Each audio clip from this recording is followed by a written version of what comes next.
dushimire uwo wese yaterereye kugira ngo igihugu cyacu gitekane hama gitere intambwe mu iterambere. Dukebura uwo wese yagize ingufu zidasanzwe kugira dusubire inyuma. Nta wuhinda umusozi bari bavuze ururimi rwiza ati nta wuhinda umusozi. Uyu mugambi tukaba tubivuga ntihagire uwegereranya ubu n'amaraso y'abarundi bitanze.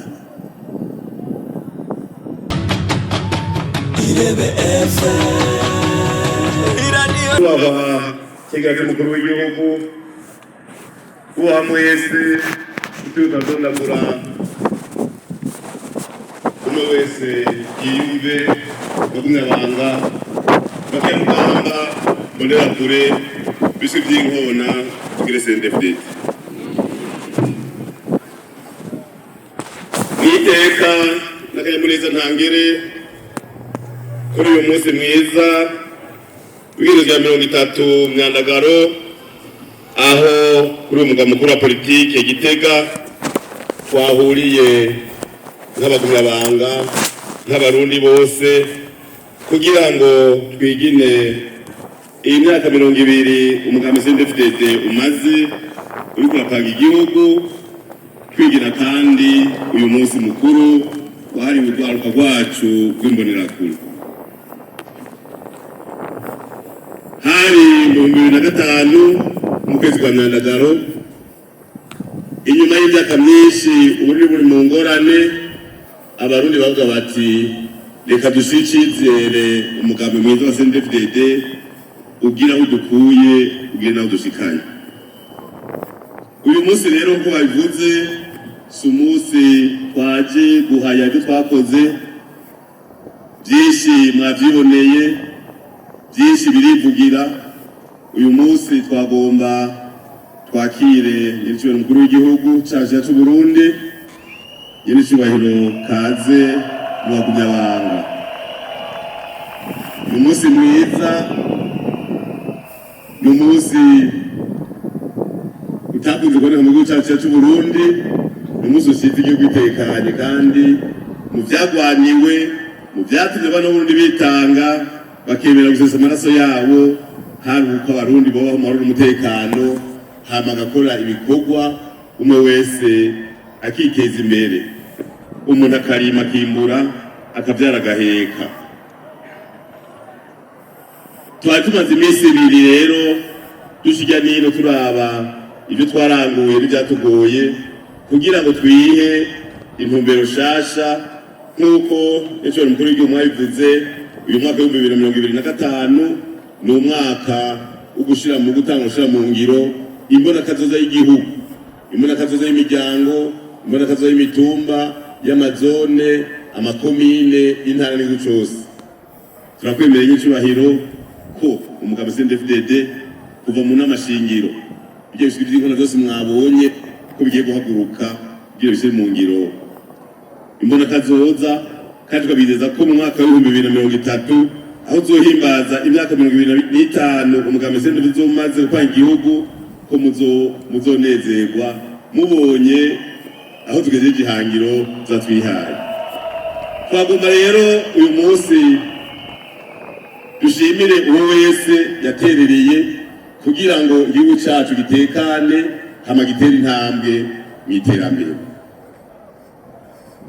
Dukebura uwo wese yagize ingufu zidasanzwe kugira dusubire inyuma. Nta wuhinda umusozi bari bavuze ururimi rwiza ati nta wuhinda umusozi. Uyu mugambi tukaba tubivuga ntihagire uwegereranya ubu n'amaraso y'abarundi bitanze. Dukengurukire abateguye uyu munsi mukuru kuba uteguye neza intara zose n'amakomine zarungitse ziserukira. Dushimire abagenzi baje bava mu bihugu ducuditse mu migambi ducuditse. Dushimire kandi n'abaje mu migambwe yo mu gihugu hagati isanzwe itahura urugendo turimo. Nagomba sabe umunyamabanga n'umunyabisata ajeje politike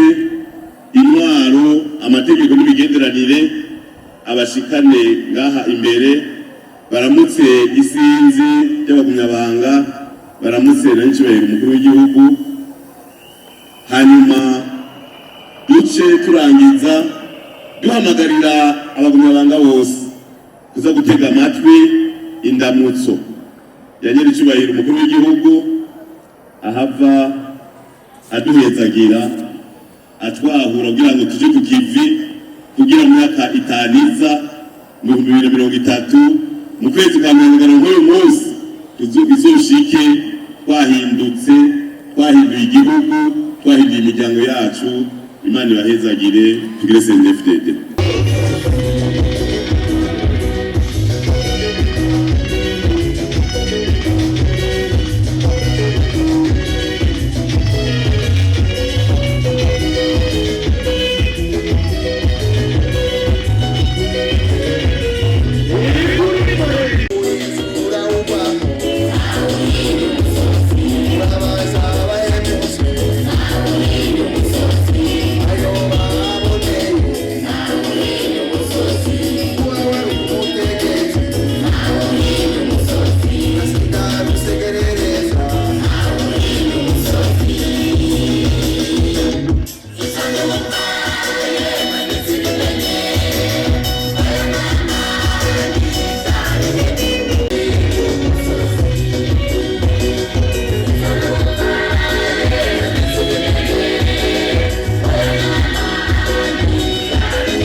Irebe FM